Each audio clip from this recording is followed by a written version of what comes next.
Hello, my name is Will Blackburn, and this is my video on how I used AI and prompt engineering to make a blog on AI and prompt engineering. So the blog is titled How Prompt Engineering Helped My Academic Journey, and there were a few different strategies I took in creating uh, the paper.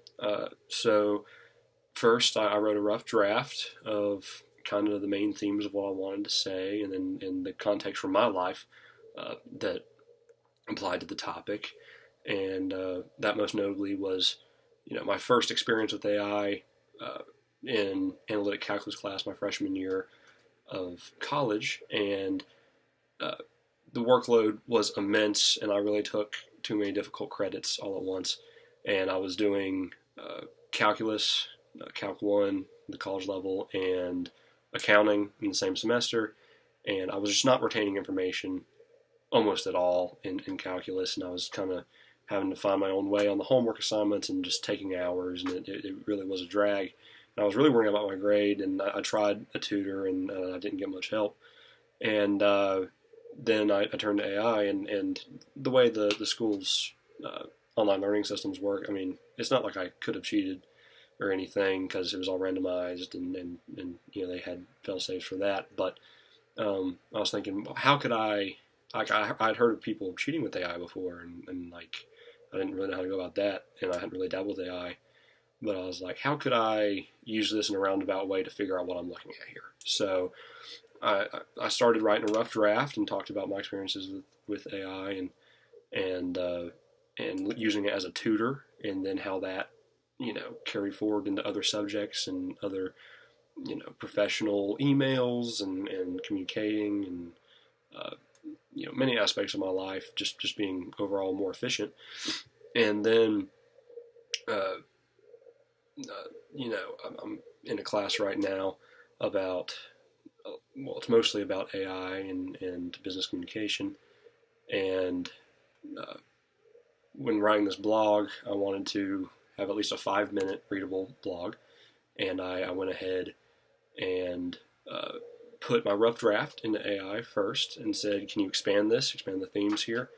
And I prompted it by saying, what it was for a blog, and I want the way I wanted it to sound and everything. And then after it gave me a more expanded version, I went in and critiqued it more and made it sound like it was more the way that I speak, and then added some more examples of how I've used AI in my life and how it may be perceived, and my opinions on the matter and things. And I put it back into AI. So I've consulted ChatGPT twice, and then after putting it back in, I said expand it just a little bit more, uh, and check for grammatical errors and things like that. And then what it gave me was still about a minute too short, so I added some more examples. And at this point, I have the software started, and I've started to actually design the blog itself. And I added a little bit more, and then said the same thing over again. Uh, uh, you know, Expand this, and also check for grammatical errors. And then I you know put it into the software and saw how long it was to read, and it was about 5 minutes.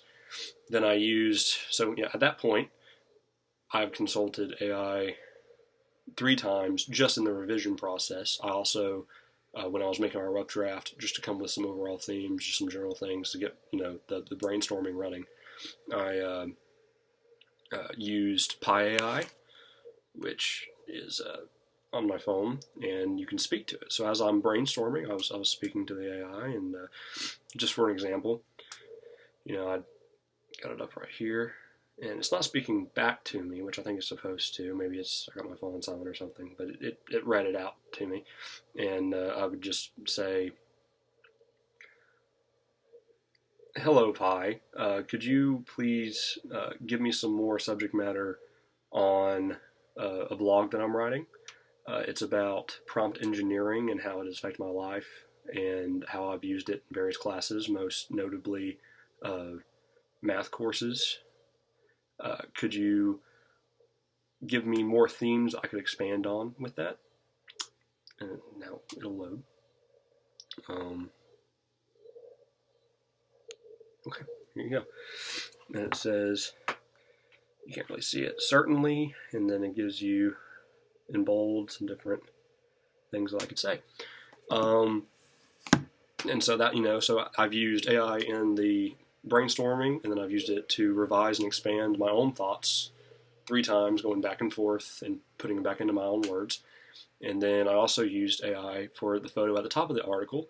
I even made it look a little bit like myself, not exactly, but and had to prompt it twice just to get about the right photo. I didn't really give it enough direction, but really, writing this blog and the subject matter and even how it was created is a testament to how important prompts are and how you prompt AI are to getting a good result, because AI is simply what prompts you give it. So it's been a good exercise for me just to remember how to communicate and get the most efficient result when using these systems. And I hope that you enjoy my thoughts and my personal experience in the blog. So thank you very much.